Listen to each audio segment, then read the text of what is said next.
20 equips van participar al llarg de 24 hores a la quarta edició del Raid Urgellistan, que es va disputar a terres de l'Alt Urgell amb dues categories, l'Elit, amb què es disputava el Campionat de Catalunya de Raids, i l'Aventura. El Campionat de Catalunya és una categoria, que és la categoria Elit, i després també hem donat l'oportunitat pels altres participants que volien participar en una categoria potser no tan exigent, que és la categoria Aventura. La diferència és la categoria Elit són 190 quilòmetres i 7.400 metres de desnivell positiu, i la d'Aventura eren 135 quilòmetres i els hi sortien 5.000 metres de desnivell positiu. El raid, que es va iniciar a les 9 de la nit, va tenir una etapa nocturna on tots els equips van anar força igualats i va ser el retorn amb caiac pel pantà d'Oliana on es va començar a marcar les diferències. El punt de control canvi estava situat prop del poble de Fígols, on els competidors havien de localitzar unes balises i anar en bicicleta fins a Organyà, on les condicions meteorològiques van jugar una mala passada a l'organització i van impedir fer una secció de vol biplaça amb parapent. Els equips primer van haver de fer un trekking fins a la zona d'enlairament i després anar a la zona d'aterratge on havien d'aixecar un parapent. De retorn a Fígols, els mancava una de les proves més dures, un trekking de prop de 14 quilòmetres fins al poble de Perles.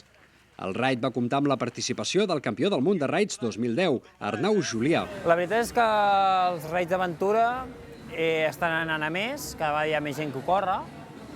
El que passa que, perquè hi ha gent que no pot entrenar moltes hores a la setmana o el que sigui, el tema de les categories d'aventura té molt èxit i la categoria Elit cada vegada està més disputada.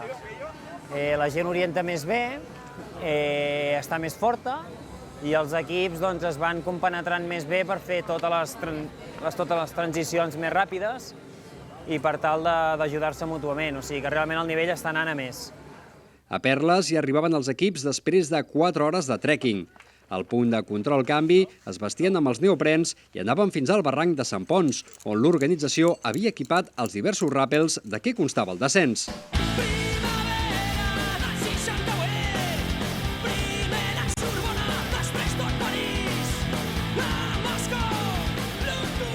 Només els mancava el darrer tram de 30 quilòmetres amb BTT i els equips gaudien de la frescor de les aigües del barranc que els servia per refrescar-se després d'un dia molt calorós. Un dels raids més durs que he corregut des de fa molt temps.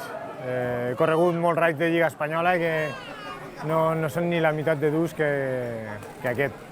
He triat un recorregut així amb molt desnivell, unes etapes de bicicleta molt dures i les etapes a peu també han set tot desnivell, molt tècnic, molt dur, clar, 24 hores, la sortida a les 9 de la nit i corrent durant tota la nit i durant tot el dia, fins a les 8 de la tarda.